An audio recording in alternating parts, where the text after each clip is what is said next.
سبحانك لا علم لنا إلا ما علمتنا إنك أنت العليم الحكيم اللهم ربنا اشرح لنا صدورنا ويسر لنا أمورنا واحلل عقدة من ألسنتنا يفقه أقوالنا اللهم افتح بيننا وبين قومنا بالحق وأنت خير الفاتحين اللهم اجعلنا من الذين يستمعون القول فيتبعون أحسنه ربنا يسر لنا ولا تعسر وتمم لنا يا ربنا بالخير amin ya rabbal alamin amma ba'd.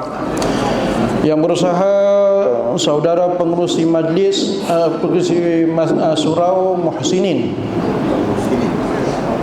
Taman Sepadu Tasik Glogor, alhamdulillah, para jatuhan kuasa dan seterusnya, para jemaah, tuan-tuan dan juga anak-anak perempuan ada sekali malam ni pagi ni. Alhamdulillah juga perempuan, tak dilupakan pada perempuan, anak-anak, pemuda-pemudi, moga-moga semuanya sentiasa berada dalam rahmat, inayah dan juga kasih sayang Allah Subhanahu wa taala. Pertama dan selamanya, marilah kita sama-sama merafakkan setinggi-tinggi rasa syukur pada Allah Subhanahu wa taala yang tak pernah berkira dengan kita, yang sentiasa memberi nikmat kepada kita begitu banyak. Benarlah sebagaimana firman Allah Subhanahu wa taala, a'udzubillahi minasyaitonir rajim, wa in ta'uddu ni'matallahi la tuhsuha.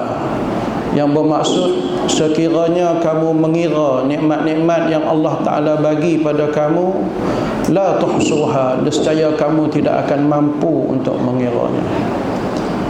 Kata alim ulama yang menafsirkan ayat tersebut, kalaulah hanya nak mengira, nak kira saja nikmat yang Tuhan bagi kat kita, dah kita tak mampu sebab terlalu banyak, apatah lagi untuk kita membalasnya, lagilah kita tak mampu.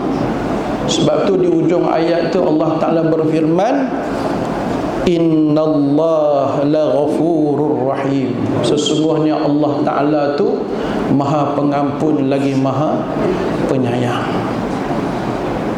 Kalau kita nak kira satu daripada hari ini, alhamdulillah, untuk kesekian kalinya Allah Ta'ala menzahirkan kasih dan sayang Dia kepada kita dengan memberi nikmat yang kita sendiri tak sangka, saya sendiri tak sangka, tuan-tuan sendiri tak sangka. Allah Ta'ala bagi kekuatan.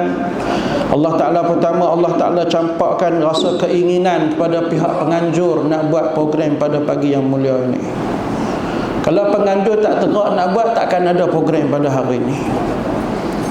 Kemudian Allah Subhanahu wa taala campakkan rasa teringin dalam diri kita bila tengok iklan tentang nak buat solat subuh. Seramai solat Jumaat ni pada hari ni, alhamdulillah ada rasa teringin kita nak mai. Bayangkan kalau tak ada nikmat teringin tu. Tak guna iklan pilah satu dunia macam mana sekalipun, kalau dalam diri kita tak ada rasa teringin, itu kiamat yang besar dalam diri kita.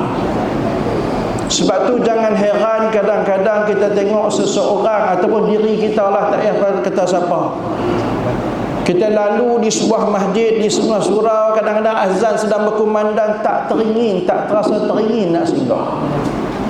Tanpa kita sedar, itu merupakan satu berita buruk bagi diri kita sendiri.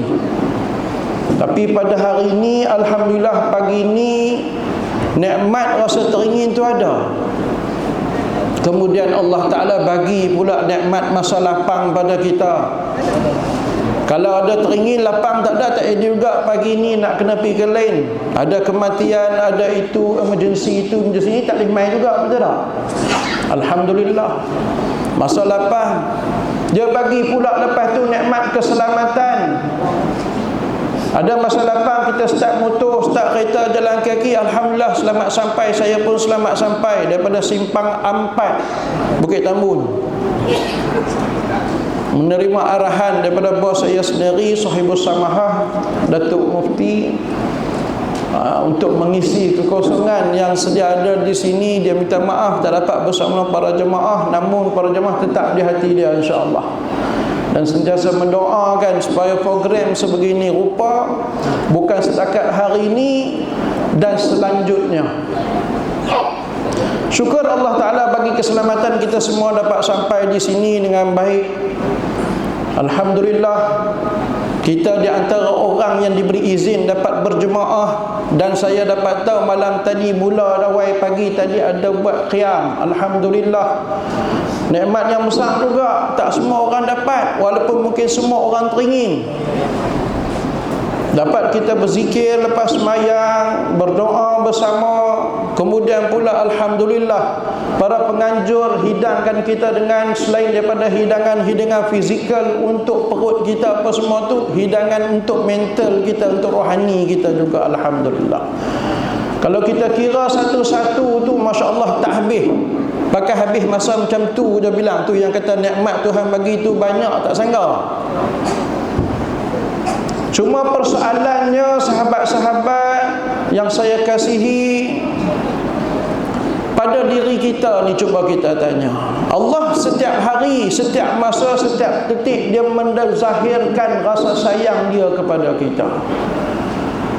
Dengan bagi pada nikmat, dengan berbagai nikmat pada kita, kita sejauh mana kita menzahirkan nikmat tersebut.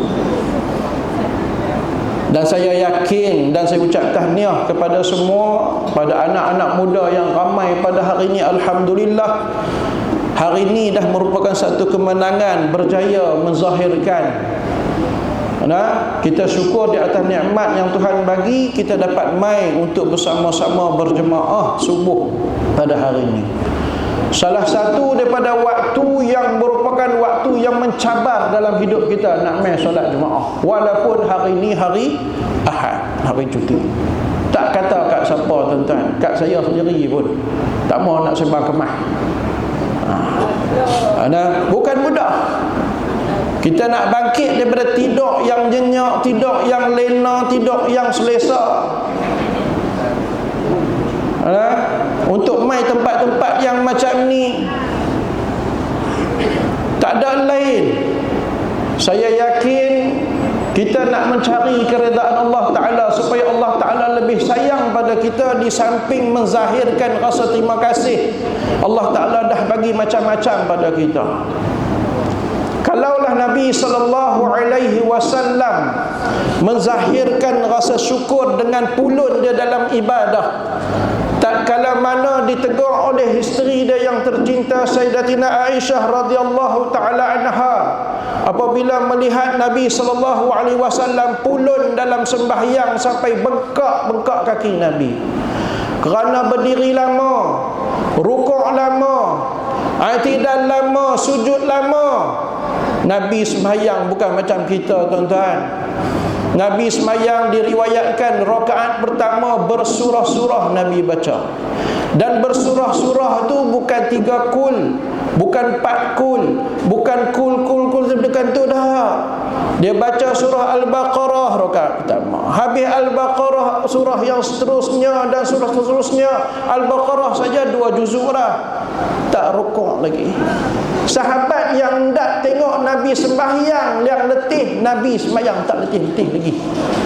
2-3 surah Nabi tak rukuk lagi. Bila Sayyidah Aisyah tegur pada Nabi SAW, dia kata, abang pulun sembahyang ni, bahasa saya lah, dia tak cakap lah lagu tu, tapi bahasa nak mudah faham. Abang kan maksum, kalau abang tak pulun macam tu pun tak apa, sampai bengkak kaki. Nabi kata, afala an akuna abdan syakura. Awak sayang, tak boleh ke abang nak jadi hamba yang bersyukur? Allah. Mana kita faham Nabi bukan buat kerana benda-benda lain. Kita ni kadang buat ni yang disebut dalam hadis 40, ibadat kita ni kadang ibadat businessman. Businessman nak apa? Taklah untung tak mau menega. Mesti mau untung mah. Kan? Sikit banyak mesti mau untung, rugi tak mau. Okey, itu ibadat businessman, kita mau pahala. Ustaz, sembahyang ni pahalanya mana? Kalau tak ada, sikit sangat. Sebab tu dulu-dulu saya ingat masa sembahyang tarawih dekat surau kat masjid, dia tempel hadis yang dikatakan khilaf ulama, ada kata maudhu' tentang hari pertama pahala sekian, hari kedua sekian. Pakat duk tengok, hari pertama pahala ni sikit sangat, hari kedua ni menikah bidadari ni, menikah bidadari, hari ni kena pi hak lain, masuk syurga tanpa hisab. Dia buat supaya pilih menu di kedai 786.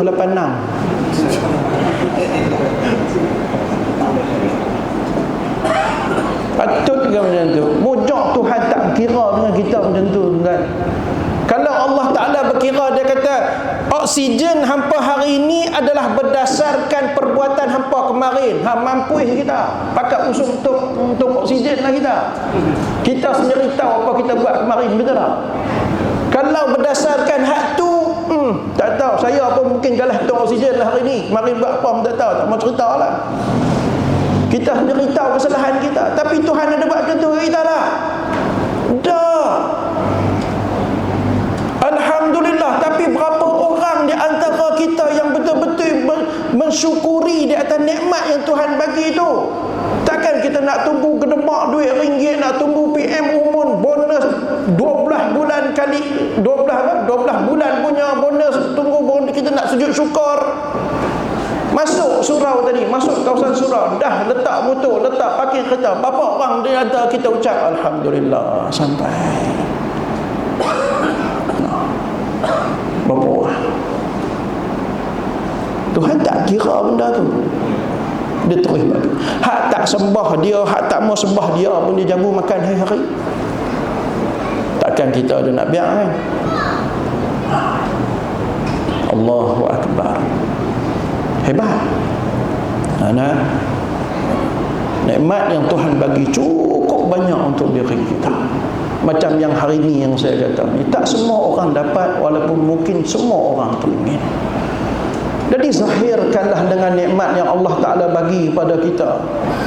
Ada orang mungkin duduk di rumah yang sakit, teriak lah ni, duduk dengar ada program, teringin nak main, tak ada siapa nak usung. Mungkin ada orang perempuan tak ada siapa mahram dia yang nak boleh buat main dia sini, tak boleh, paksalah dengar daripada rumah saja, teringin saja. Hanya pahala teringin yang ada dalam diri. Kita yang boleh, Alhamdulillah, dapat sampai. Saya pun syukur hari ni. Nah, kalau ikut jodoh dia, jodoh mufti dengan tuan-tuan, tapi rupanya ketetapan sejak daripada Lauh Mahfuz, rupanya saya malam ni. Pilah tolak ke mana, rupanya jodoh saya pada Tuhan nak tentu nak buat lagi mana. Tuhan tak mau terima, tuan-tuan tak mau terima, orang kena terima juga. Tapi Alhamdulillah lah bertemu kita dalam keadaan baik. Bukan bertemu dalam majlis yang lara, bukan kita bertemu majlis yang menambah-nambah dosa kita. Kita bertemu dalam majlis ibadah. Tera kita mai tadi pun macam-macam pahala yang Allah Ta'ala hidangkan kepada kita. Kita mai sampai-sampai orang sambut kita ataupun orang jemput kita, dia salam. Waktu salam tu pun dah ada kelebihan dia, gugur dosa di antara kita. Allahu Akbar. Tuan-tuan mai ke sini pun dijanji Allah Subhanahu Wa Ta'ala ampun dosa. Tak kira kita main dengan motor, kita main jalan kaki, kita main dengan helikopter ke, kita main dengan apa sekalipun, bila kita main dalam tujuan tempat ibadah, surau ke masjid ke, atas tujuan tak ada lain, inilah pengorbanan yang aku mampu, ya Allah. Aku nak pergi Palestin, aku tak mampu. Aku mampu untuk berjihad, untuk mengimarahkan diri aku dengan ibadah. Allah Ta'ala pandang besar benda yang macam tu untuk diri kita. Mungkin program yang berlaku pada hari ini 20 hari bulan, kita akan lupa dalam diri kita. Percayalah, tak silap-silap hari bulan, hari ini penyelamat kita di sana nanti. Kalau Imam Al-Ghazali pernah dimimpikan oleh anak murid dia, anak murid dia setelah dia meninggal, Imam Al-Ghazali, anak murid dia mimpi tengok Imam Ghazali duduk alam barzakh, duduk dalam kemewahan, keseronokan, keselesaan. Lalu dia tanya Imam Ghazali, Tuan Guru, Adakah keseronokan, keselesaan, kemewahan yang Tuan Guru dapat ni sebab Tuan Guru duk mengajar kami, duk menulis kitab, duk berdakwah? Dia kata, mula-mula aku duk ingat macam tu juga. Tuhan bagi ke aku ni sebab tu. Oh, rupa-rupanya dah. Ini adalah apa yang aku rasa sekarang di alam barzah, keseronokan ni hanyalah sebahagian kecil daripada perkara yang pernah aku buat dan aku dah lupa. Apa dia? Satu hari sedang aku menulis. Dulu ulama-ulama ada menulis dengan dakwah za'faran kan. Kita ni nak beli mahal. Dulu orang buat dai, buat masak nasi, buat dakwah. Jadi ketika aku celup dakwah tersebut di pena aku angkat, tiba-tiba ada lalat hinggap di hujung pena aku dan aku membiarkan dia. Aku duk perhati tengok dia buat apa. Dia kata dahaga kot dia minum. Biarlah saya. Lepas tu dia terbang. Tak lama pun aku pun biar. Rupanya apa yang aku dapat lah ni hanya kerana berjasa sikit tu saja. Tuhan dah bagilah pada aku. Apatah lagi hadis yang kita dengar seorang perempuan yang riwayat kata ada dia pelacur lah, perempuan tak elok, dia cabut kasut dia ambil cedok ayak bagi anjing makan, surga tempat dia. Tuhan tak pernah berkira dan nak bagi pahala pada kita. Kita ni yang berkira-kira dalam nak buat pahala untuk diri kita. Sedangkan Tuhan tak kisah pun. Kita tak mai hari ni, Allah tak kisah Tuan-tuan tak mau sembah dia, Allah tak kisah. Bahkan ada hadis kata kalau berpakat seluruh umat manusia tak mau sembah Allah pun, Allah tak kisah. Neraka maha luas, boleh muatkan semuanya. Dalam Quran kan ada diriwayatkan pertanyaan kepada neraka. Halim talati, dah penuh kan neraka? Neraka jawab dengan mudah. Hal min mazid, awak nak tambah lagi kan? Tuhan tak heran. Tak usah kita buat kemas lah. Tak usah kita buat kemas dengan diri kita. Pandanglah rahmat-rahmat Allah Ta'ala yang sentiasa bagi peluang dan ruang kepada kita. Seharusnya kita ambil sungguh-sungguh peluang tersebut. Kebetulan dah nak main di sini, tah macam mana rezeki pada Allah Ta'ala juga. Saya buka dalam phone tu, tiba-tiba lalu apa orang panggil apa? VTT. Orang sebut VTT pun saya VTT mentampar pun saya tak tahulah. Lalu satu kajian yang dibuat oleh Mak Saleh, dia kata kalau kita nak istiqamah tu kataan saya, tapi dia sebut nak konsisten dalam satu-satu benda, buat dalam bilangan 3 kali, kekalkan dalam 3 kali. Kita akan kerap buat. Macam hari ni, tuan-tuan bagi pukul apa, tuan-tuan lebih tahu. Mungkin ada antara kita yang ikut kemilan pukul 3 dah bangkit. Tidur pun tak apa lena percayalah. Sat-sat tengok jam, takut terlepas. Tidak. Kekalkan perbuatan tu untuk 3 kali. Kalau boleh lebih lagi bagus. Insya-Allah dia akan jadi kebiasaan. Permulaan tak usah sembang lah, memang struggle. Kita nak bangkit 5 minit lagi. Sikit lagi. Kunci. Bunyi pula 5 minit lagi, bukan jauh mana pun. Bunyi kali 5 minit. 5 minit lagi ruyuk terus bangkit pukul 7 terus. Berjaya. Iblis berilah. Iblis macam tu. Dia tahu dah kita ni rajin sembahyang. Dia kata tak apa, hang pun tidur lewat. Nak sembahyang saya perlu tenaga. Jadi tidur relax dulu, bukan jauh mana pun. Pagi-pagi kereta tak banyak, dia kata takat hang tekan pulas itu sat je. Sat je sampai. Lek lu, dia kata lek lu. Bukan boleh kalau pergi masjid ni kena sakinah dia kata. Kena tenang, relax. Kita pun tiru pagi-pagi pukul 7. Khayal kita. Tak dah. Subuh Jumaat apa lohok ada. Jaga. Dia modus operandi si iblis ni pun dia pandai. Dia nak masuk. Dia hasut bukan takat kita hak low class. Datuk Mufti pun dia kacau. Tapi hak standard mai tu hak standard Mufti jugalah. Hak standard kita. Kenapa? Kita kena hadapi. Cara dia mudah. Saya pergi mana-mana surau masjid, saya kata dalam bab benda macam ni kena paksa diri. Cukuplah. Orang Kelantan kata bolah ayat, kita kata apa? Tunggulah tak sampai seru lagi. Juga. Dia main seru hak satu lagi tu, pak kepak lah jawab dah. Tak ada apa lah.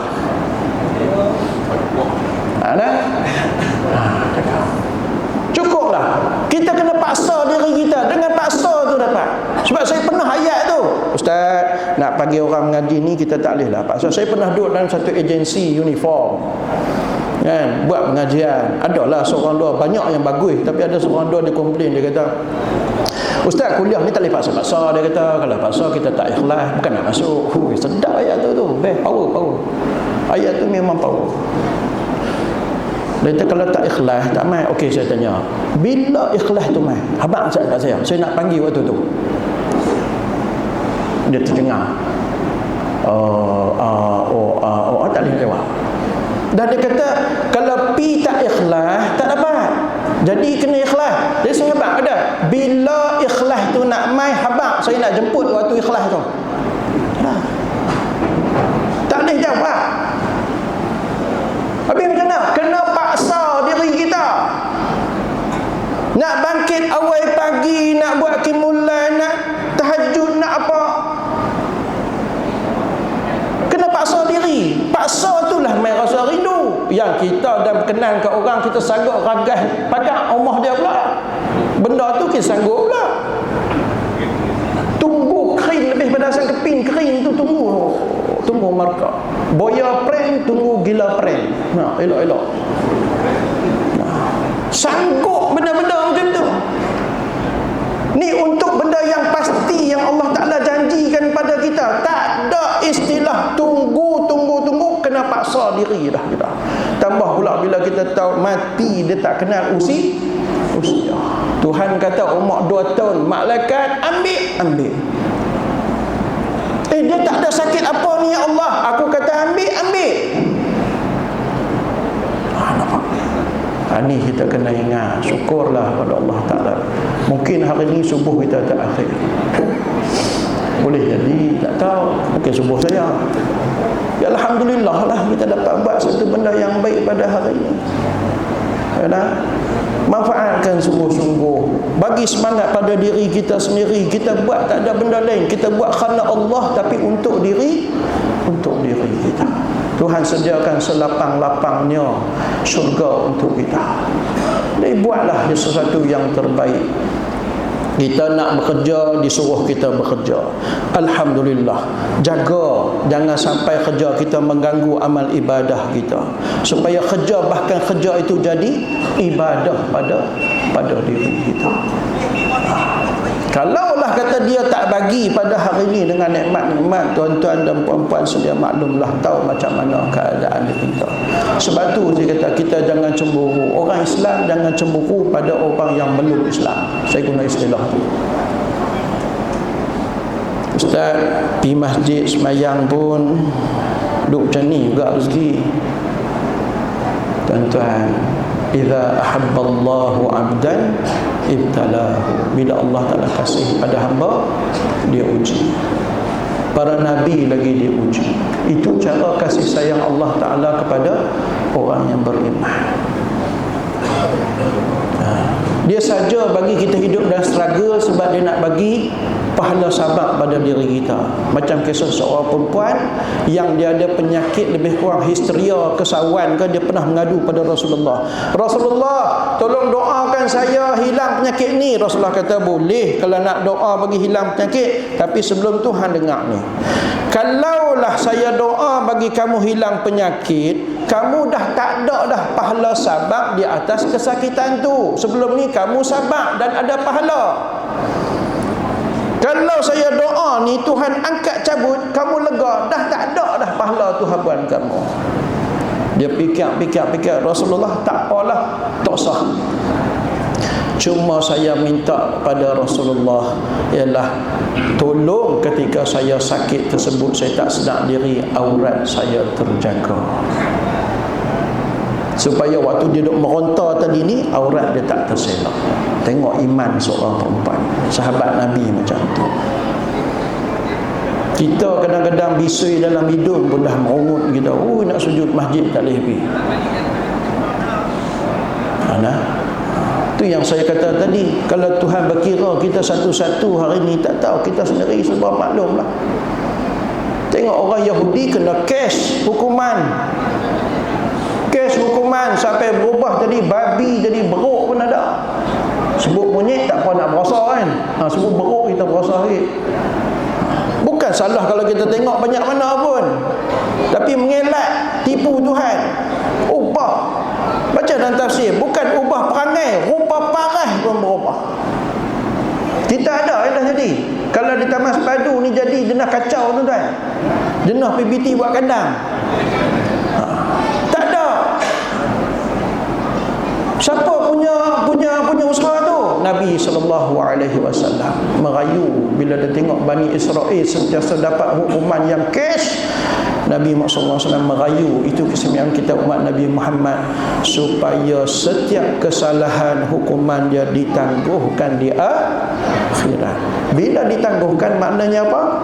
Peluang bertaubat. At-taibu minadz-dzambi kaman la dzambalah. Orang yang bertaubat dari dosa seumpama orang yang tak ada dosa. Allahu akbar. Peluang banyak. Kita mai situ yang saya kata tadi ni, berjalan mai masjid pun ada disebut dihapuskan dosa, diangkat darjat. Jenuh kita nak claim dengan Allah. Tak apa, Allah Ta'ala tak pernah kata apa. Claimlah banyak mana Allah Ta'ala kata, "Hoi, claim sikit-sikit." Tak. Buatlah macam mana sekali. Mintalah apa nak minta apa pun aku boleh bagi tak kurang sedikit pun apa yang ada dalam khazanah aku. Allah Ta'ala mencari kita. Jadi kita zahirkan. Allah Ta'ala berfirman, kalau tak silap ada hadis kursi, ala min mustarziqin fa'arzuqalah. Mana orang yang mencari rezeki, aku nak bagi rezeki. Ala min mustaghfirin fa'aghfiralah. Mana orang yang minta ampun, aku nak bagi ampun. Tuhan sentiasa cari. Bahkan dia kata orang yang bertaubat tadi ni seumpama orang yang tak ada dosa. Lepas tu kita jangan segan. Jadikan amalan yang kita buat hari ini sebagai salah satu, di samping tunjuk rasa kita syukur pada Allah Subhanahu wa taala, juga sebagai jalan supaya Allah Taala ampunkan segala dosa-dosa kita. Jangan tunggu nyawa duk direngkung macam Firaun baru nak kita minta ampun. Tak ada apa. Tuhan tak terima dah benda tu. Tumpang Tuhan bagi peluang pada kita, syukur alhamdulillah. Manfaatkan. Ni nikmat Tuhan bagi surau yang cantik, manfaatkan. Tuhan bagi masjid pun yang indah, yang cantik, apa semua sekali diusahakan oleh pimpinan setempat ke pimpinan kerajaan, tak kira lah kita kata. Kita manfaatkan sebaik yang mungkin. Bayang sahabat-sahabat kita di Palestin, tempat sembahyang tak ada, sembahyang ikut dan saja. Kita ni alhamdulillah, tapi kita tak lepas lagi dengan ujian tersebut. Itu perlu kita berjuang untuk diri kita. Yang saya kata tadi, kita tak boleh nak berjuang nak bantu orang, paling tidak kita berjuang untuk bantu diri kita. Moga-moga apa yang kita buat pada hari ini dipandang besar oleh Allah Subhanahu wa taala, menjadi pemudah bagi urusan kita di sana nanti, insya-Allah. Saya rasa cukup sekadar itu yang saya dapat kongsi. Moga-moga bermanfaat, terutama untuk diri saya dan juga tuan-tuan dan perempuan yang saya kasihi. Moga semuanya mendapat rahmat Allah Subhanahu wa taala. Moga Allah Taala akan terus semarakkan semangat tuan-tuan untuk memarahkan rumah Allah, surau ke masjid ke, dan juga untuk terutama untuk mengimarahkan diri kita dengan ketaatan kepada Allah Subhanahu wa taala. ampun dan maaf. Saya mohon maaf sekiranya ada sedikit sebanyak yang mengguris perasaan tuan-tuan dan puan-puan. Apa yang mai itu semua mai daripada hati saya sendiri, kerana kasih dan sayang, kerana ukhuwah fillah. Moga-moga sebagaimana Allah Ta'ala pertemukan kita pada tempat yang baik, di dalam keadaan yang baik, moga-moga di sana nanti Allah Ta'ala pertemukan kita juga di tempat yang baik, di kalangan orang yang mendapat kebaikan daripada Allah SWT. Aqulu qawli hadza wa astaghfirullah li wa lakum wa billahi taufiq wal hidayah. Assalamualaikum warahmatullahi wabarakatuh.